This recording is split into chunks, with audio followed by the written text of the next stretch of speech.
a un hecho que yo lo recuerdo y todavía me conmuevo. A la película de la noche de los lápices rotos. Es así la película, ¿no? De los lápices, ¿no? Los lápices rotos. Yo vi esa película hace muchos años y me conmoví profundamente.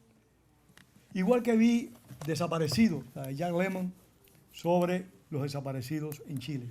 También me conmoví profundamente y yo decía, caramba, ¿cuándo se hará una película de lo que han padecido otros pueblos, en el caso particular, en el caso cubano, donde se redescriban estas cosas con esta emoción, con esta fortaleza?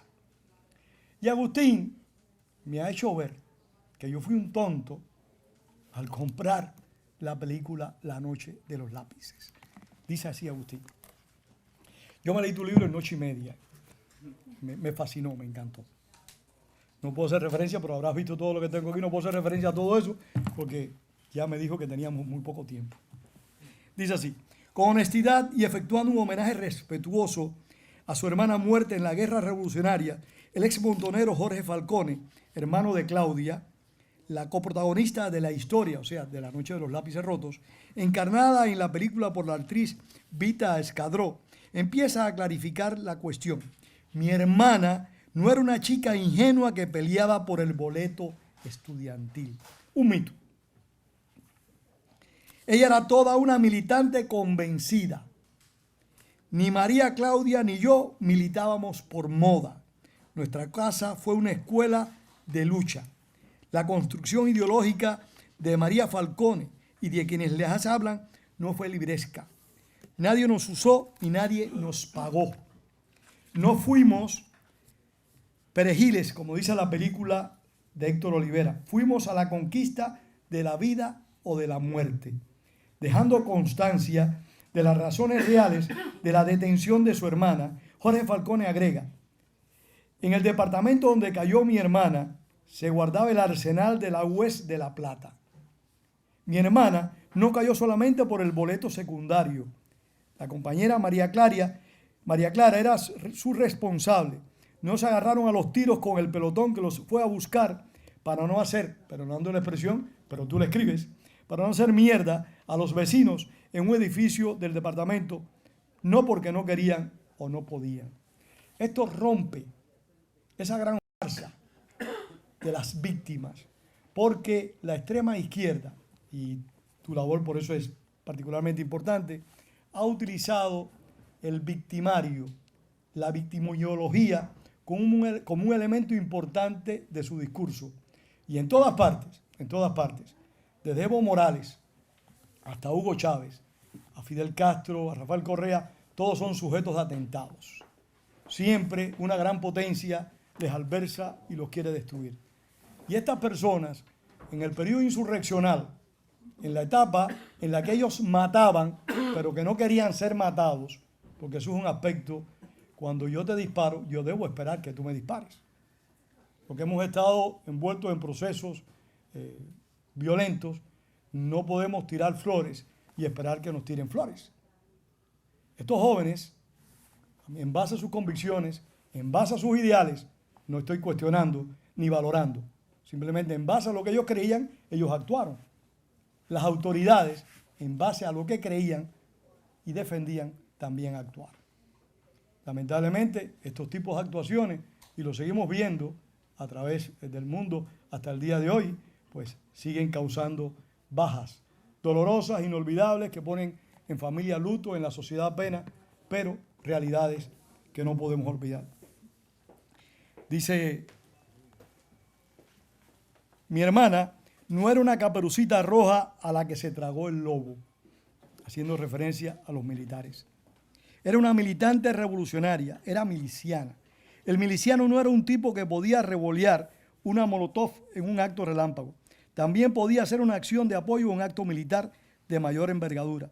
Y al respecto, dice él, el ex montonero ejemplifica como cuando participamos en una serie de actos relámpagos que sin vieron de cerco, nos enteramos después, en agosto del 75, para el hundimiento de la fragata Santísima Trinidad. O sea, estamos hablando de gente que practicaron la violencia, de gente que mataron, y no siempre, porque hay que recordar el asesinato, si no me equivoco, del general Aramburu. Un asesinato despiadado y cruel, sin ningún tipo de sentido, algo similar a los Tupamaros, otro mito que hay que destruir, a los Tupamaros de Dan Mitrione. Yo no sé si ustedes saben, y en esto una coletilla, el gobierno cubano fue muy hábil. El gobierno cubano logró infiltrar, ¿qué tiempo queda, tú me dices? Quedan 5. El gobierno cubano logró infiltrar en los servicios de inteligencia de los Estados Unidos a un agente que se llamaba Manuel Evia Cosculluela, que fue a prestar servicios a Uruguay y fue el hombre que le dio la información a los Tupamaros para que secuestraran a Dan Mitrione y lo ajusticiaran. O sea, es la colaboración que denuncia él en su libro, la colaboración de la extrema izquierda, porque solo se habla de la colaboración de los grupos de derecha. En verdad, no se intenta negar la existencia de víctimas en la guerra antisubversiva ajena al terrorismo marxista, dado que en toda guerra, y especialmente en una de características irregulares como la analizada, existen siempre algún porcentaje de víctimas inocentes. Lo que se intenta, en todo caso, y esto es muy importante, es aproximarnos a la verdad de lo ocurrido. Martín Caparrós supo escribir que farsear la historia es lo peor que se le puede hacer a sus protagonistas.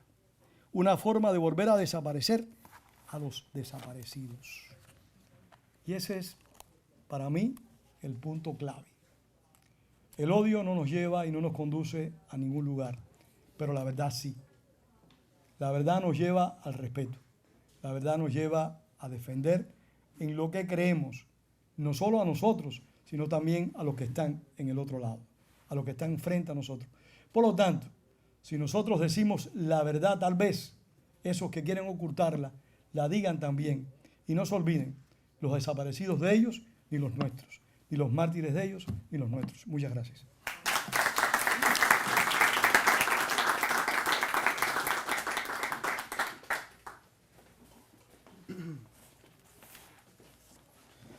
Bueno, Susana, me voy a quitar la corbata por una cuestión de tiempo nomás. Pero lo cierto es que para mí es una distinción incalculable la invitación que me han hecho del Instituto Interamericano para la Democracia, por lo cual le estoy infinitamente agradecido. Y también es una distinción honorífica haber tenido estos magníficos presentadores. Gracias también al público que hoy me brinda unos minutos de su tiempo para escucharme y escuchar más o menos el contenido del libro. Mi libro se inscribe en una realidad o en un contexto, si se quiere, a nivel regional, en el cual la historia está siendo manipulada para poder legitimar y construir un discurso funcional a los políticos de turno que hoy nos tocan en varios países de Latinoamérica.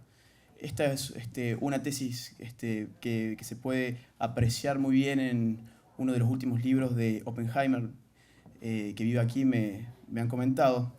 Y como ejemplo, muy al pasar, citamos por ejemplo que Evo Morales adjudica a pueblos primitivos condiciones que hoy le son favorables a él para levantar toda esta política del indigenismo.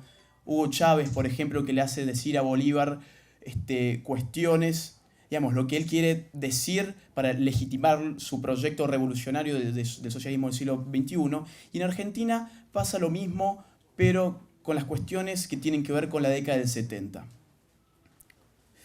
La década del 70 se ha utilizado políticamente, en especial desde el año 2003 hasta nuestros tiempos, hasta este año, por el kirchnerismo.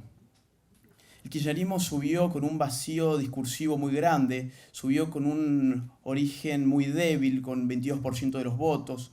Entonces adoptó este discurso de los derechos humanos como piedra angular, ¿no? Como carta de presentación, y desde ahí hasta entonces ha empezado a construir poder. Y básicamente esta mitificación de la historia, digamos, tiene 4 aristas o 4 objetivos para el kirchnerismo. En primer lugar, como dije, dar un contenido a un discurso que estaba vacío. Por otro lado, justificar las políticas actuales, perseguir a disidentes y hacer negocios. Esto lo vamos a retomar hacia el final de mi ponencia, pero quiero que lo vayan teniendo ya presente. ¿Qué se dice entonces resumido en un párrafo sobre lo que aconteció en la década del 70? El relato oficial dice más o menos así, dice que el 24 de marzo de 1976, un grupo de militares chiflados, desvariados, por arte de magia o por arte de la nada misma, tomó el poder de la nación para acabar con 30.000 jóvenes idealistas que soñaban por un mundo mejor y que cometían el pecado de pensar distinto. Ese es básicamente el discurso que todo argentino conoce inexorablemente sobre lo que ocurrió en los años 70. Ese es el mismo discurso que yo analizo en apenas 250 páginas, pero que están impregnadas de 750 citas de documentos, porque al no haber vivido yo en esa época, yo no tengo la memoria que mi gobierno me exige tener, ¿no?, en su discurso del setentismo, sino que yo he recurrido a los documentos de la historia, que son lo que a mí me han interesado para acercarme o aproximarme a la verdad de lo sucedido en los años 70, que en realidad tiene mucho vínculo con el presente. Entonces yo al estar trabajando sobre este libro, en ningún momento me sentía estar analizando el pasado, sino cómo ese pasado estaba siendo utilizado a los efectos del presente. Yo de ese discurso lo desgloso en lo que considero son las 25 mentiras fundamentales, que no me voy a meter mucho en eso porque para eso está el libro, que habla por sí solo, ¿no? Pero para ir resumiendo un poco, en Argentina de los 70 hubo una guerra revolucionaria en el marco del conflicto de la Guerra Fría, protagonizada principalmente por dos grupos terroristas. El Ejército Revolucionario del Pueblo, que era digamos, de corte guevarista, que lo que intentaba era hacer la guerrilla rural, tomar una provincia selvática, digamos, que tiene un monte, que tiene condiciones óptimas para hacer la guerra de guerrillas, que se llama Tucumán. Ellos llegaron a copar, digamos, a tener zona liberada de un tercio de esa provincia. Y por el otro lado tenemos a la organización político-militar Montoneros, que su estrategia era más de terrorismo urbano. Digamos, como hay un mito, ¿no?, en todo esto, que es que estos grupos en realidad no tenían peso específico, que eran, bueno, un grupo de muchachos que salían y ponían alguna bomba molotov o algo por el estilo, pero yo, recabando las fuentes de las propias organizaciones terroristas y de sus líderes, presento al lector dos hipótesis, una de mínima y una de máxima respecto a la cantidad de combatientes, que eso nos habla un poco sobre la magnitud de estos grupos. Entonces, mis conclusiones son, por ejemplo, de que hipótesis de mínima, entre Montoneros y el ERP tuvieron 13.000 combatientes y 108.000 periféricos. La hipótesis de máxima, es decir, entre las oscilaciones de las fuentes, son 43.500 combatientes y 230.000 periféricos. Para que tengamos un parangón, la FARC en su momento de apogeo tuvo 20.000 hombres.